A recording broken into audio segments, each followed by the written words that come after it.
Hey guys, this is Miriam at High Life Auto. I am finally back. It has been a long time since I have done a video test drive because we just haven't been buying cars because we haven't been selling cars. So I'm out doing a video test drive on my 2004 Chevy Tahoe. If you've never been on my video test drives before, the way it works is I drive the vehicle on video and I tell you what I see, hear, think, smell, and feel to give you the best indication of being in the driver's seat without actually being in the driver's seat. I'm not a mechanic, and this is not meant to be a 182-point inspection. Rather, this is meant to be a sneak peek into how the vehicle drives and any potential issues I notice as we're going along. So we'll take a look around the vehicle, we'll take a look under the hood, and then we'll go for a drive. And I drove this one home from La Harpe, Illinois, which is probably about 35 minutes. And we've had it for a while because I'm still waiting on the title.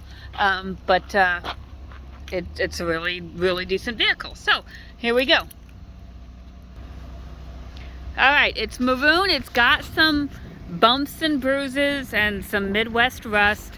Up here on the bumper, you know, they knocked something right there, I think. Well, that might be contouring. Let's see. No, they knocked something on the bumper. You've got this light kind of zip tied in. It's probably just whatever they knocked. Just maybe knocked the clip loose or something. We've got some rust down on the rockers, a tiny bit starting on the wheel wells, and then some back on the rear quarter panel. The tires are probably 60% in the back and 40% in the front would be my guess. They're pretty decent though. Inside is leather. It's got a little bit of wear on the driver's seat from getting in and out. It does have the third rows. It does have a DVD player, a sunroof, all that cool stuff. And the back looks like it's been detailed. The front looks like it's got some driving foot dust and stuff in it. But it looks like it's in pretty good condition, especially for an 04. I did just try this back door, and it does not open. My guess is that it's not unlocking with the power unlocked, so my guess is just it's an issue with just the power lock and unlock. So if you know anything about these Tahoes though, there's not much room behind that third row seat anyway, so it's kind of nice just for like grocery bags or stuff, but unless you put the seats down, there's not a lot of hauling room.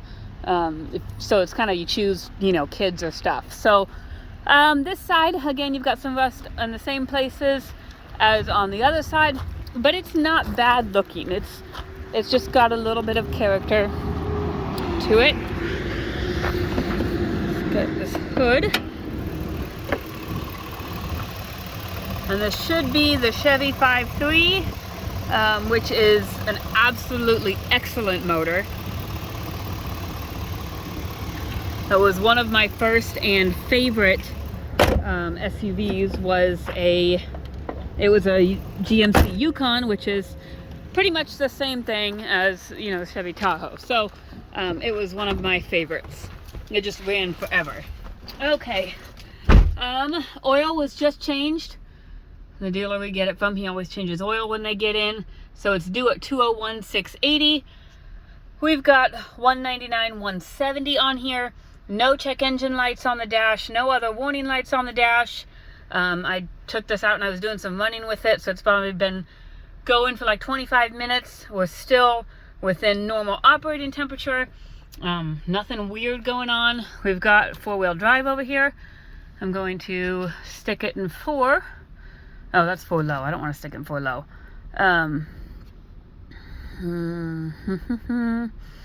Because 4 low, you have to be in neutral, which I could do. There you go, I heard it go in. Okay. Okay. Whoa. Yeah, that's got 4-wheel drive. Okay. Gonna go back here. So when I did that, it get a light on that says service 4-wheel drive. And I heard it click in, so I'm not sure if it's, oh, I'm in neutral. I'm not sure what the issue is on that. It might be something that Matt can check out. But it definitely did go into 4 low. without a problem. It was good. Okay, so windows. Passenger side window works. Rear passenger side window works. Rear driver's side window works. And the driver's side window works. Radio works.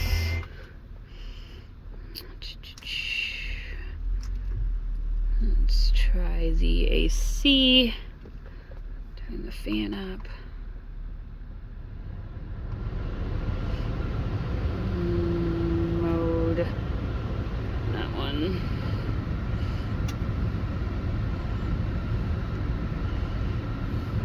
The AC seems to be blowing cold.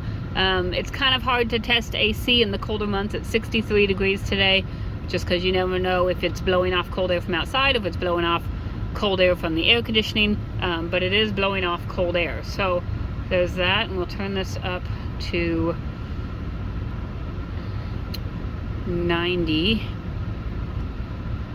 And it looks like it's got one of those finicky dials here. They get older, and you just gotta baby them.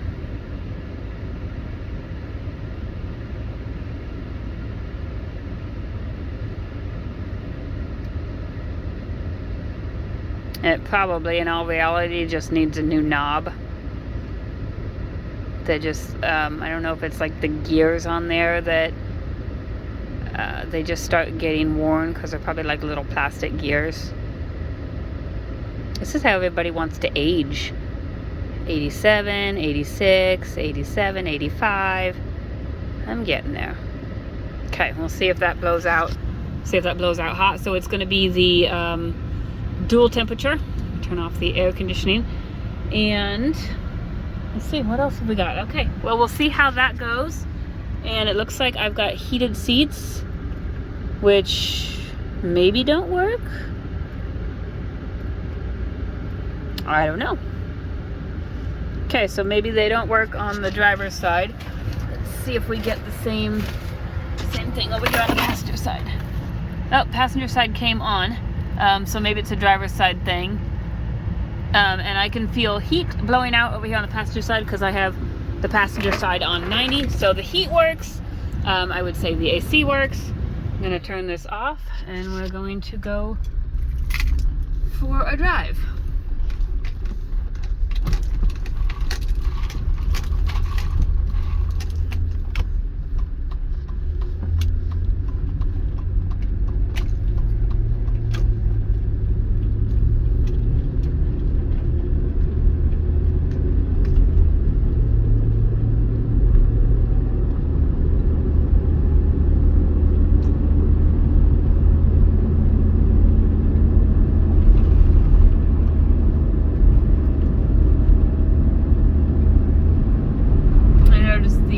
Driver's side mirror has some cracks in it.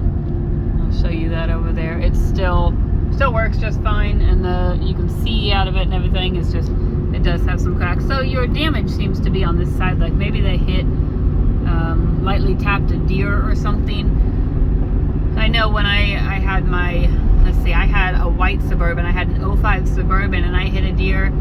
It jiggled my headlight loose, and then it went and ran off. So didn't do any damage. That thing was a beast.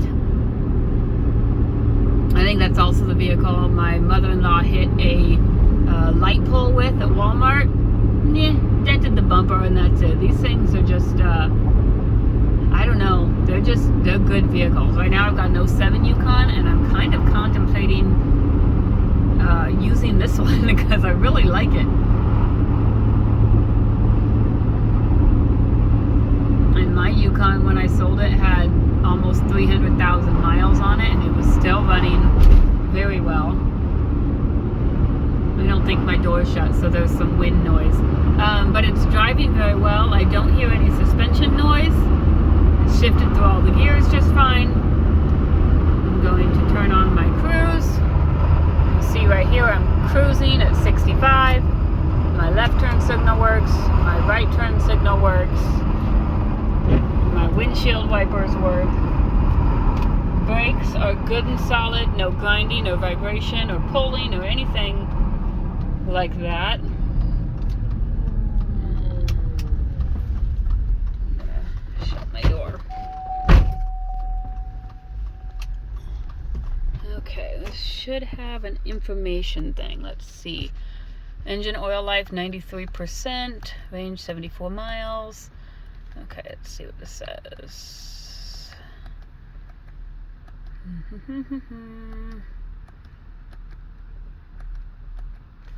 Okay, let's see what this is. Driver 1. Okay, so there's all your... whoops, that's not what I wanted to do. Huh, okay, well, that's... Okay, so I don't think there's any messages on there. It's just your odometer, your trip meter, your oil, and all of that. So that's very good running vehicle. Everything seems to work. Your cruise works, your turn signals, wipers, they all work. Radio, AC, heat, windows. It looks like the only issue I'm finding with it is it's got that service 4-wheel drive light, and it's not on right now.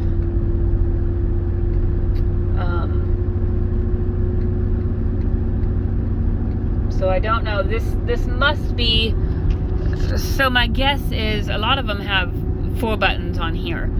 So my guess is this is an all-wheel drive vehicle, I'm guessing, because then this would put it into 2-wheel drive, and then this would put it into 4-low, which is like, you know, when you're pulling a trailer up a mountain or something. And this turns your traction control off, I believe.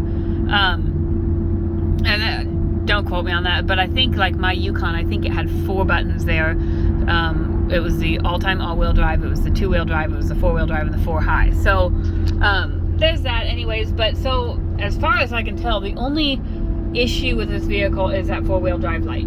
It runs and drives very well. The tires are decent. The body's pretty decent. Interior's pretty decent. If you have any questions, hit me up. I will see if I can answer them. Facebook, email. My cell phone is 309-267-7200, and I'll get back to you just as soon as I can. Thanks, guys.